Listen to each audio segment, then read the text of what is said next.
Assalamualaikum warahmatullahi wabarakatuh. Perkenalkan, nama saya Naufal Rianzar. Saya dari jurusan HES Unit 3 semester 4. NIM saya yaitu 2018-12-069. Baik, di kesempatan yang berbahagia ini saya akan menjelaskan sedikit tentang buku yang saya baca, yaitu yang judulnya Bagaimana Mengatur Keuangan di Usia Kita yang Muda. Saya membaca buku yang dikarang oleh Syafi'i Effendi. Pada awalnya, manusia belum mengenal pertukaran atau sistem barter. Setiap orang berusaha memenuhi kebutuhannya sendiri. Manusia berburu ketika lapar, membuat pakaian sendiri, mencari buah-buahan untuk dikonsumsi. Jika disederhanakan, apa yang didapat sesuai dengan apa yang diusahakannya sendiri. Masalah ini kembali memicu daya pikir manusia untuk menemukan solusi, dan akhirnya ditemukan sebuah sistem di mana tukar-menukar itu diwakilkan oleh satu alat saja. Singkat cerita, lahirnya uang yang sampai saat ini menjadi salah satu yang sering dibicarakan dan hampir tak ada habisnya. Awalnya uang ini hanya terbentuk uang logam yang dipilih sebagai alat tukar yang tinggi karena digemari umum, tahan lama dan tidak mudah rusak, tidak mudah pecah tanpa mengurangi nilai dan mudah dipindah-pindah.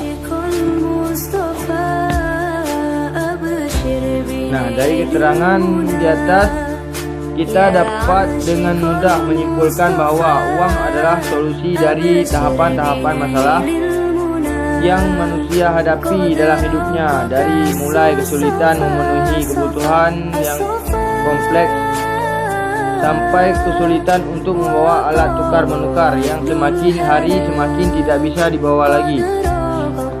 Nah, di halaman awal ini sebenarnya kita mulai bisa menyimpulkan dengan sederhana.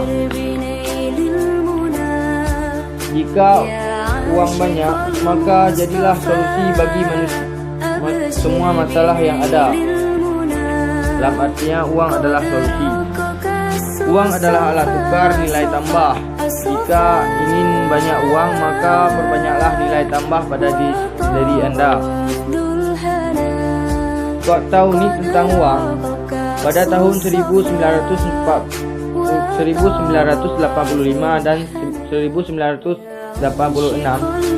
ada seorang wanita beruntung bernama Ellen Mary Adams, atau bisa dikenal sebagai Ashley Adams. Wanita ini mendapat lotre sebesar 5,4 juta dolar Amerika. Menurut hemat kita, uang sebanyak itu bisa menghidupi dirinya sampai beberapa keturunan. Tapi faktanya wanita ini jatuh miskin dalam beberapa tahun kemudian. Ditambah lagi hutang beberapa ratus ribu dolar disebabkan berjudi di Atlantic City, dan bisnis ia coba semuanya gagal. Nah, fakta ini memberikan kesimpulan bahwa uang yang keberkahan hidup sejalan dan selaras. Hidup yang boros, berfoya-foya, serta kufur terhadap nikmat yang diberikan akan mengantarkan kita ke tempat yang semakin buruk. Dari cerita Ashley Adams di atas dapat disimpulkan bahwa uang adalah mindset, akan membentuk dan menarik uang di dalam kehidupan Anda. Orang yang bermindset atau bermental kaya akan kembali menjadi kaya bagaimanapun tantangannya dan kondisi yang terjadi dalam hidupnya. Orang yang bermindset dan bermental miskin akan kembali dan dalam keadaan miskin bagaimanapun uang datang dalam hidupnya, baik dalam jumlah sedikit ataupun banyak.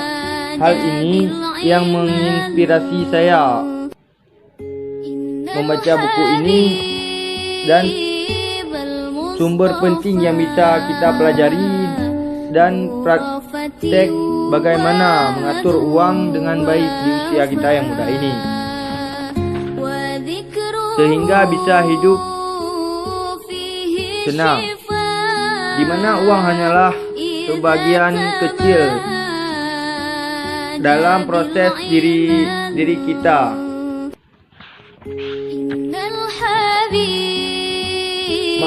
Manfaat bagi umat manusia sesuai dengan perintah Allah Subhanahu wa taala. Sesungguhnya Allah tidak akan merubah keadaan suatu kaum sehingga mereka merubah keadaannya dari mereka sendiri. Saya teringat kalimat yang pernah diucapkan guru saya, yaitu ketika saya masih sekolah. Semua yang terjadi di dunia ini tidak akan ada artinya sampai kita yang memberi arti sendiri. Artinya kita sendiri yang harus berjuang. Ini adalah fondasi awal sebelum kita belajar tentang strategi mencari uang yang banyak dan mengembangkannya. Karena arti adalah tentang internal problem yang akan menghalangi Anda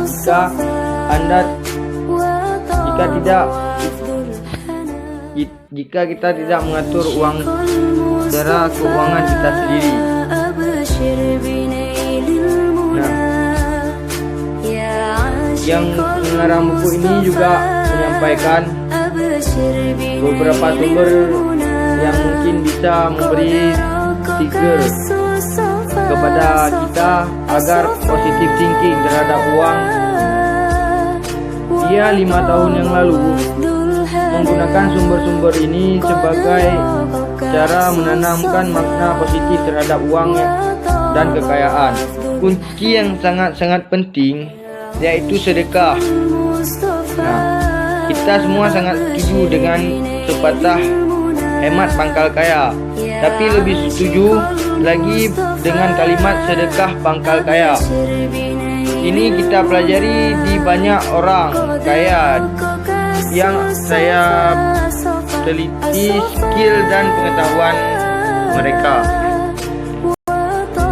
Rata-rata dari mereka yang dermawan, mereka menghabiskan uang banyak untuk membantu orang lain.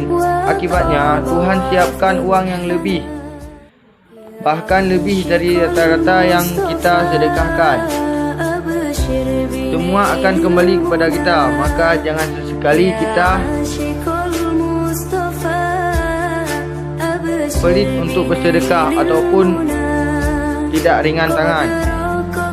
Nah, inilah sedikit intisari dari buku yang saya pelajari.